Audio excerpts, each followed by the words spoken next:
संध्याकाळची वेळ होती. अस्ताला जाणाऱ्या सूर्याच्या तांबूस आणि सोनेरी रंगाच्या छटा आकाशात उमटल्या होत्या. शाळा सुटण्याची वेळ झाली होती. एवढ्या शेवटची घंटा वाजली आणि शाळा सुटली. मुले लगबगीने शाळेतून बाहेर आली. हर्ष आणि अवनी दोघेही एकाच वर्गात शिकणारे विद्यार्थी, एकमेकांचे पक्के मित्र होते. दोघांचेही घर एकाच रस्त्याने येत असल्याने दोघेही सोबतच निघाले. शाळेतील इतर मुलामुलींसोबत तेही घराकडे परतत होते. वाटेत एक चिंचेचे आणि बोराचे झाड पडत होते. काही मुले तिथे थांबून चिंच आणि बोरं तोडत होती. ते पाहून अवनीचीही इच्छा झाली. ती हर्षकडे पाहत म्हणाली, हर्ष, चल ना, आपणही त्या झाडाच्या काही चिंच तोडूया. मला ना चिंच फार आवडतात. पण हर्षने काहीच उत्तर दिले नाही. तो शांतच होता. त्याला असे शांत पाहून अवनी म्हणाली, काय झालं हर्ष, तू इतका गप्प का आहेस? आज दिवसभर शाळेतही जास्त काही बोलला नाहीस. त्यावर हर्ष म्हणाला, काल रात्रीपासूनच माझा हात दात हालतोय आणि दुखत सुद्धा आहे, त्यामुळे माझे काही लक्ष लागत नाहीये. अवनी म्हणाली, अरे त्यात काय एवढं? माझी आई सांगते की लहान मुलांचे दुधाचे दात पडतात, मग त्या जागी त्यांना पक्के दात येतात. आणि याआधीही तुझे जुने दुधाचे दात तुटून त्या जागी नवीन दात आलेले आहेतच ना. आपल्या दातांना जीभ लावत हर्ष म्हणाला, हो ग, मला माहीत आहे, पण दात हालताना त्रास तर होतोच ना. तो असे बोलतच होता की तेवढ्यात त्याचा तो शेवटचा दात तुटला आणि त्या जागेतून थोडे रक्त येत होते. तुटलेला दात हर्षच्या हातात होता. तेवढ्यात अवनीला काहीतरी आठवले. ती म्हणाली, तुला एक गंमत सांगू? माझी आई म्हणते की जेव्हा आपला शेवटचा दुधाचा दात तुटतो तेव्हा त्याला फेकून न देता आपल्या उशीखाली ठेवावा. मग रात्री कधीतरी दात परी येऊन आपल्या त्या तुटलेल्या दाताच्या मोबदल्यात आपल्याला एक सोन्याचं नाणं देते. अवनीने एका श्वासात सगळे सांगितले. ते ऐकून हर्षसुद्धा काहीसा उत्साहात म्हणाला, काय सांगते? खरंच? मला तर हे माहीतच नव्हते. अवनी म्हणाली, होय, संपूर्ण पंचक्रोशीत ही गोष्ट प्रसिद्ध आहे. काही जण ह्याला निव्वळ अफवा समजतात, तर काहींचा ह्या गोष्टींवर विश्वास आहे. ते ऐकून हर्ष पुढे म्हणाला, मग मला सुद्धा मिळणार का सोन्याचं नाणं? अवनी त्याला सांगत म्हणाली, होय, तुझा हा शेवटचा तुटलेला दात आज रात्री झोपताना उशाखाली ठेवून दे आणि सकाळी बघ, तुझ्या उशाखाली त्या दाताच्या जागेवर एक सोन्याचं नाणं असेल. हे ऐकून छोटा हर्ष फारच उत्साहित झाला. त्याने आपला तुटलेला दात सांभाळून स्वतःच्या खिशात ठेवला. हर्ष आणि अवनी दोघेही बोलत बोलत पुढे जात होते. शेवटी जाताना अवनीने त्याला पुन्हा एकदा आठवण करून दिली आणि एकमेकांचा निरोप घेत दोघेही आपापल्या घराच्या दिशेने निघाले. घरी आल्यापासून हर्ष याच गोष्टीबद्दल विचार करत होता. उत्साहाच्या भरात त्याने आज जेवणही नीट केले नाही आणि अभ्यास तर दूरच राहिला. रात्री जेव्हा तो ब्रश करून स्वतःच्या बिछाण्यावर झोपायला गेला तेव्हाही त्याच्या मनात तेच विचार घोळत होते. त्याने तो तुटलेला दात स्वतःच्या उशाखाली ठेवला आणि बिछाण्यावर आडवा झाला. खरंच जर का मला सोन्याचं नाणं मिळालं तर मग मजा येईल, असं विचार करता करता त्याला कधी झोप लागली कळलेच नाही. रात्रीचे 2:30-3 वाजलेले असेल. अचानक हर्षच्या खोलीची खिडकी कर आवाज करत हळूहळू उघडली. हर्ष आपल्या बिछाण्यावर झोपून होता. तेवढ्यात एक थंड वाऱ्याची झुळूक त्याच्या दिशेने आली. खोलीतील खिडकी पूर्णपणे उघडलेली होती. कोणीतरी गुपचूप त्याच्या खोलीत दाखल झाले होते. ते जे काही होते ते हळूहळू हर्षकडे येत होते. खोलीतील तापमानात घट होऊन थंडावा निर्माण झाला होता. त्यामुळे हर्षने संपूर्ण शरीरावर पांघरून घेतले. अचानक कसल्या तरी आवाजाने त्याला जाग आली. खोलीतील वातावरण विचित्ररित्या पालटले होते. संपूर्ण खोलीत एक जळका आणि करपट वास घुमत होता. त्या वातावरणात एक त्रासदायक दबाव होता. असे जाणवत होते की जगण्याची उमेदच हरवली आहे. इतके नकारात्मक वातावरण निर्माण झाले होते. हर्षला सहज वाटू लागले. खिडकीतून येणाऱ्या लख्ख चंद्राच्या प्रकाशामध्ये हर्षने आपल्या पांघरलेल्या चादरीतून डोकावून पाहिले तर त्याला तिथे एक सावली दिसली. ती सावली त्याच्या आसपासच घुटमळत होती. हर्ष घाबरला. त्याच्या मनात विचार आला, आवनीने तर सांगितले होते की एखादी परी वगैरे असेल, पण हे तर काहीतरी वेगळे आहे. काय असेल हे? ही परी तर नक्कीच नाही. हे काहीतरी भलतंच आहे. मला तर दाट शंका येतेय. नक्की काहीतरी गडबड आहे. ते जे काही होतं ते आता एखाद्या हिंस्त्र पशुप्रमाणे गुरगुरत होतं. हर्षला तर दरदरून घाम फुटला होता. घसा कोरडा पडला होता आणि क्षणाक्षणाला भीती वाढतच होती. ती सावली आता त्याच्या अगदी जवळ आली होती. हर्षच्या मनात भीती वाढत होती आणि त्याहीपेक्षा बाहेर काय चालू आहे हे जाणून घेण्याची उत्सुकताही वाढली होती. शेवटी न राहून त्याने आपल्या तोंडावरील पांघरलेली चादर हळूच बाजूला केली आणि त्याला एक जबरदस्त धक्का बसला. समोरचे दृश्य पाहून त्याचे डोळे विस्फारले गेले. समोर एक स्त्री अगदी त्याच्या तोंडापासून काहीच अंतरावर बसली होती. तिचा चेहरा अगदीच विद्रूप दिसत होता. संपूर्ण शरीरावर आणि चेहऱ्यावर जखमा होत्या. शरीर जळाल्याने शरीरावरील कापड त्वचेला चिकटले होते.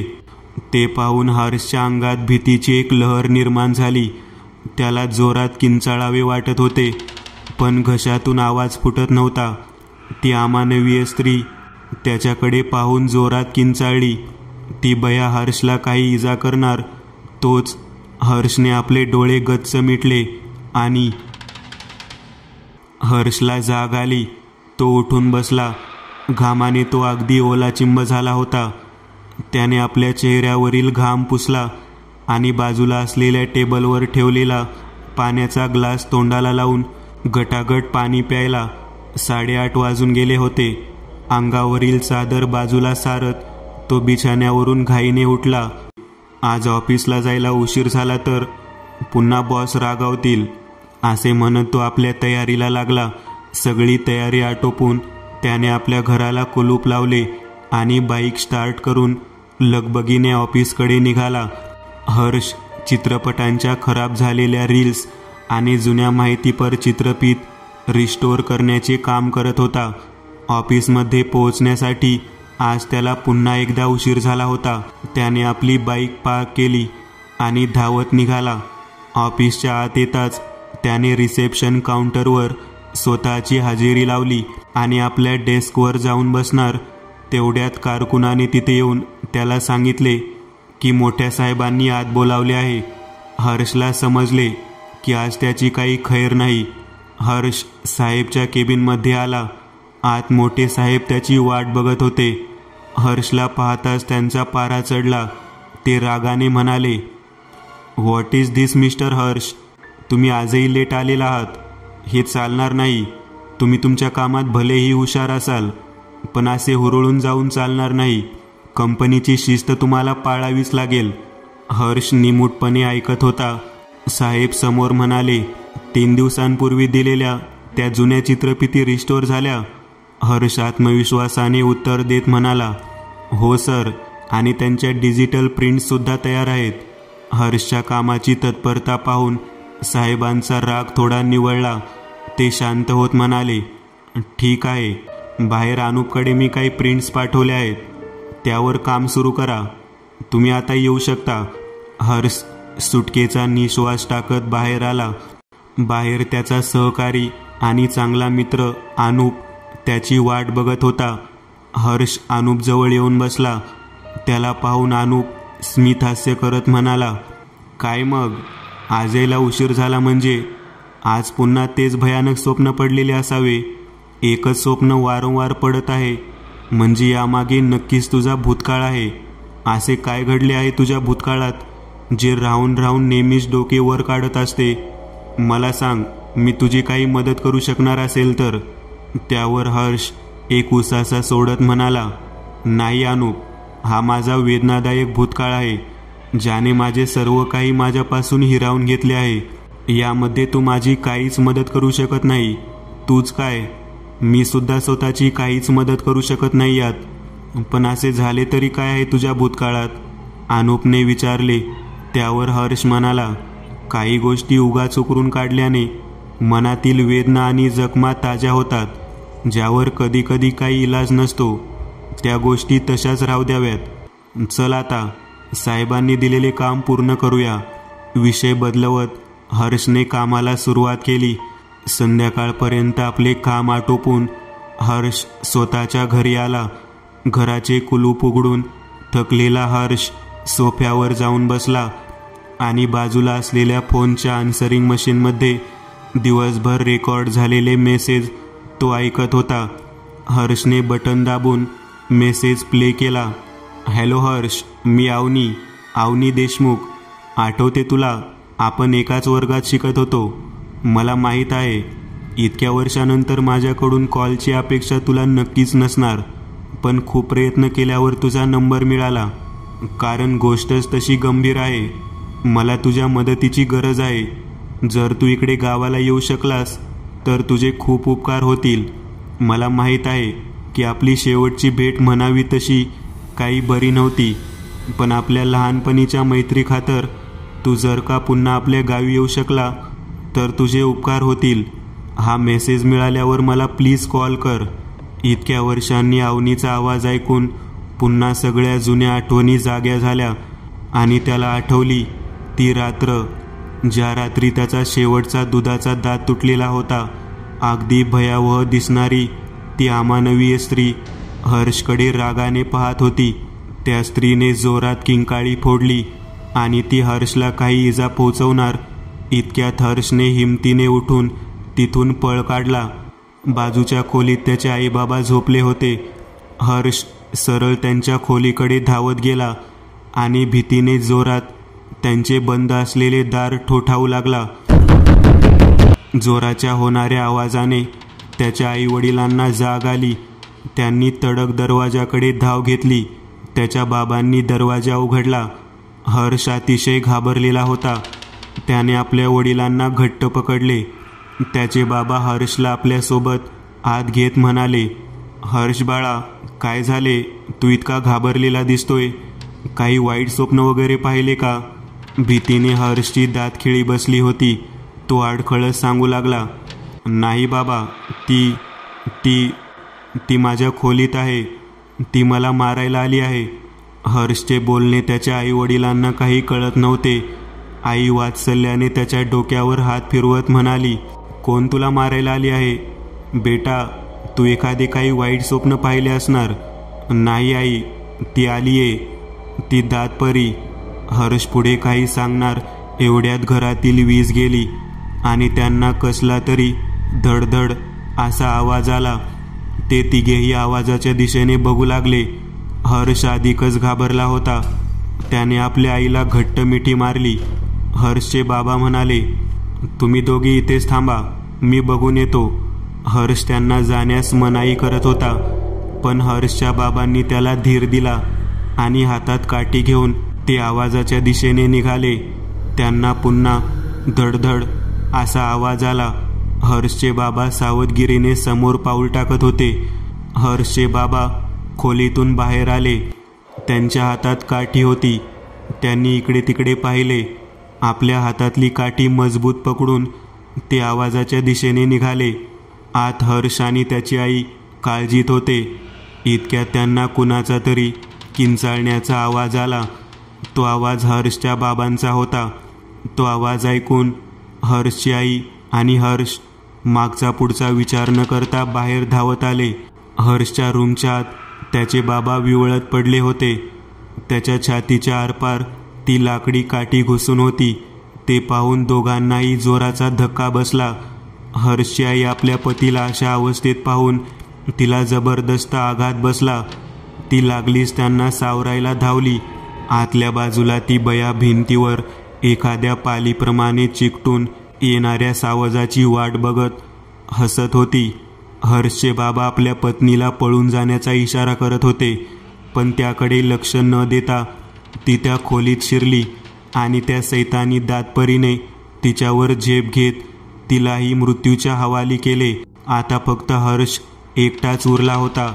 ती हर्षकडे पाहत हसली आणि पुन्हा पालीप्रमाणे भिंतीवर सरपटत त्याच्याकडे येऊ लागली. हर्षने घाबरून तिथून पळ काढला आणि तो दुसऱ्या बाजूला असलेल्या एका खोलीत जाऊन लपला.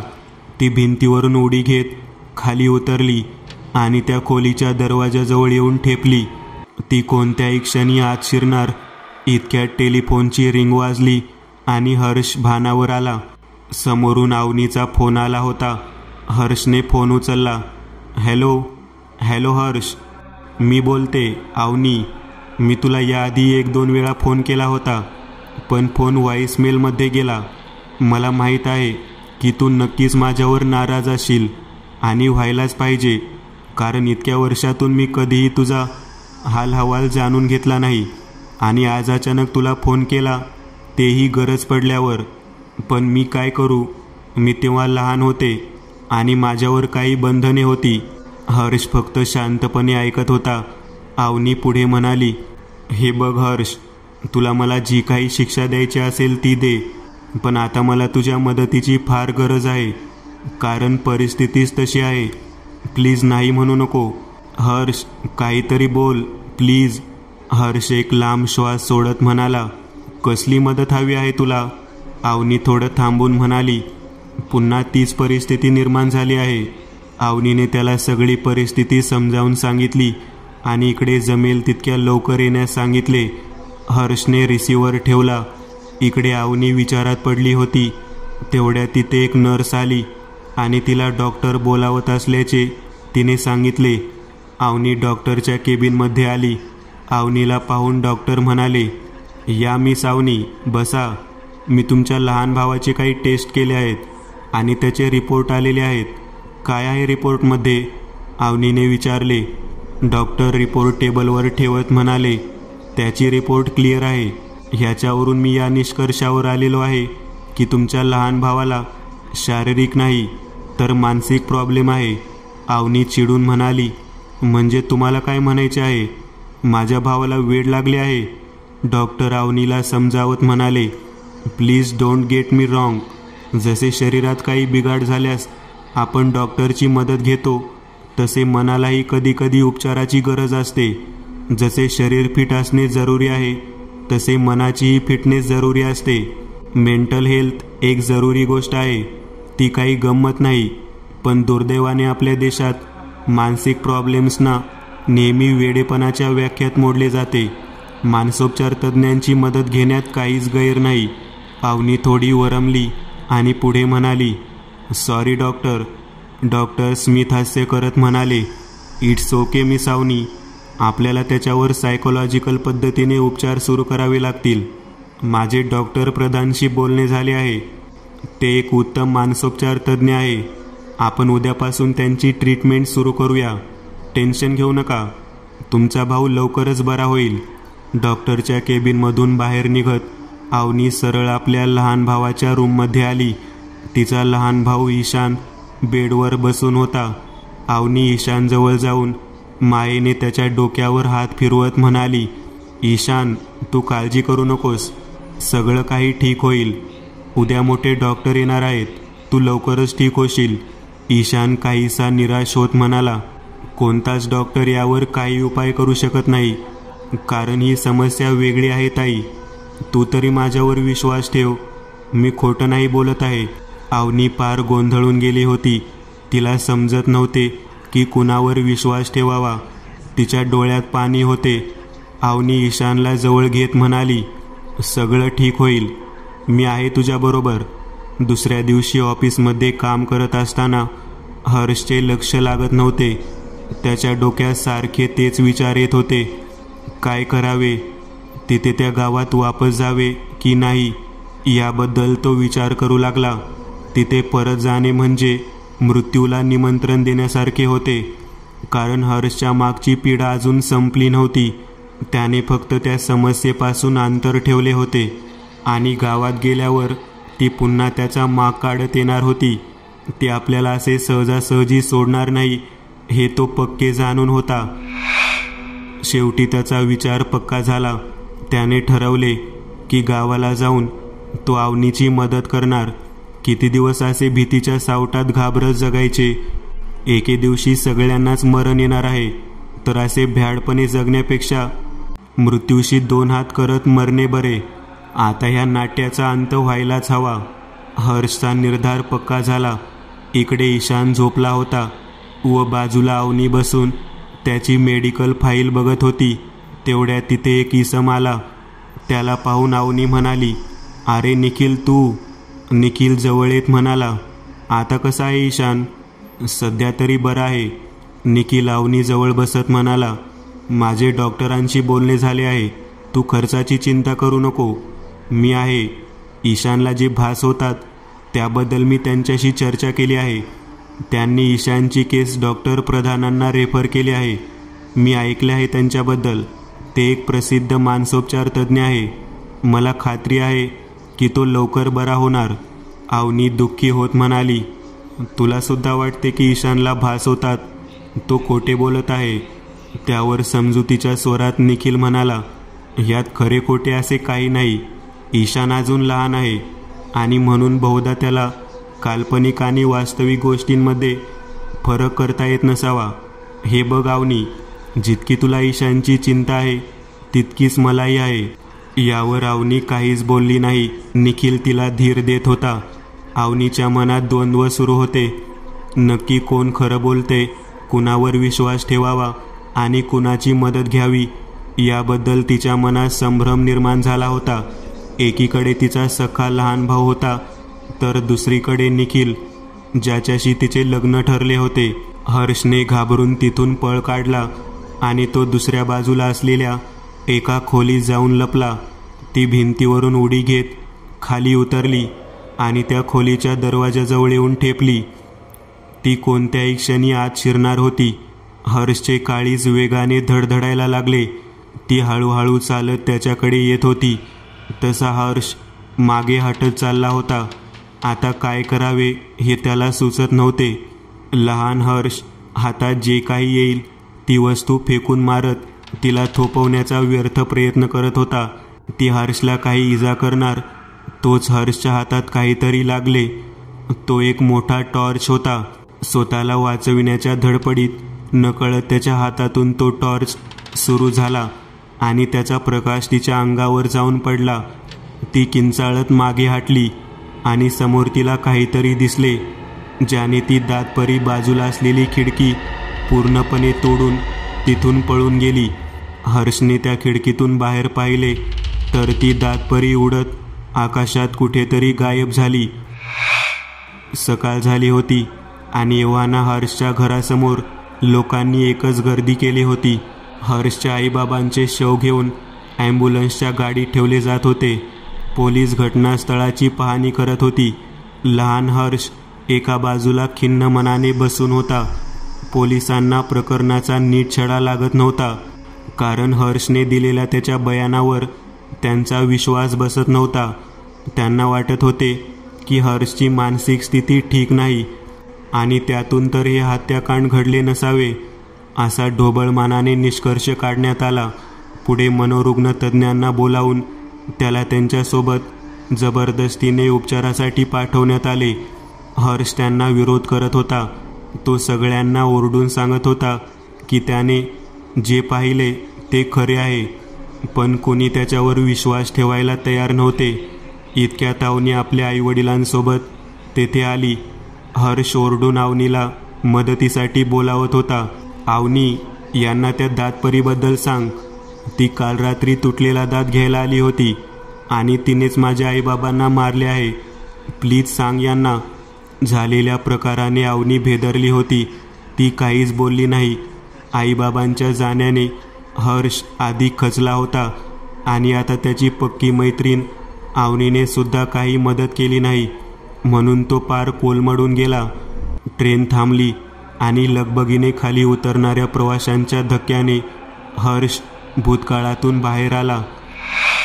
हर्ष स्टेशन बाहेर आला आणि ऑटोत बसून अवनीला भेटण्यासाठी निघाला. त्याच्या मनात गावाबद्दल आणि त्याच्या भूतकाळातील विचार घोळत होते. आपण गावाला जात तर आहो खरे, पण त्या चेटकिनीचा सामना कसा करावा याबद्दल काहीच माहीत नाही. काही वेळाने हॉस्पिटल आले. हर्ष हॉस्पिटलमध्ये आला आणि आत काउंटरवरून त्याने ईशानबद्दल माहिती घेतली. इकडे आत ईशानला मेडिकल टेस्टसाठी लॅबमध्ये आत नेले होते व बाहेर अवनी शून्यामध्ये डोळे लावून बसली होती. तोच हर्ष तिच्या समोर आला. अवनी उठून उभी राहिली. तिने हर्षला निरखून पाहिले. अवनी आठवण्याचा प्रयत्न करत म्हणाली, हर्ष हर्ष. इतके बोलून अवनी थांबली. हर्षने फक्त स्मित हास्य करत होकारार्थी मान डोलावली. तिचा बेस्ट फ्रेंड इतक्या वर्षांनी भेटल्यामुळे तिच्या डोळ्यात अश्रू होते. अवनी समोर म्हणाली, थँक्स हर्ष, माझी मदत करायला इथे आल्याबद्दल. किती वर्षांनी भेटतोय आपण? हर्ष म्हणाला, 12 वर्षानंतर भेट होते आपली. हर्षला पाहून अवनीला आनंद झाला होता, पण पुढच्या क्षणी ती खजील होऊन म्हणाली, सॉरी हर्ष, त्यावेळेस मी तुझ्या गोष्टीवर विश्वास ठेवला नाही. तू ओरडून सांगत होता, पण मी काहीच करू शकले नाही. आणि आता जेव्हा माझ्यावर ही स्थिती ओढवलेली आहे तेव्हा मला कळते की तो कोणत्या दिव्यातून गेला असणार. मी नंतर तुला भेटण्याचा प्रयत्न केला होता, पण नंतर मला कळले की तुला कुठल्या तरी दुसऱ्या शहरात नेण्यात आले आहे. कुठे गेला होतास तू? हर्ष एक दीर्घ श्वास सोडत म्हणाला, त्यांनी मला दुसऱ्या शहराच्या एका मनोरुग्णालयात दाखल केले होते. मी त्यांना खरे सांगायचा किती प्रयत्न केला, पण त्यांनी माझ्यावर काहीच विश्वास ठेवला नाही. त्यांना वाटत होते की मला भास होतात आणि माझी मानसिक स्थिती ठीक नाही.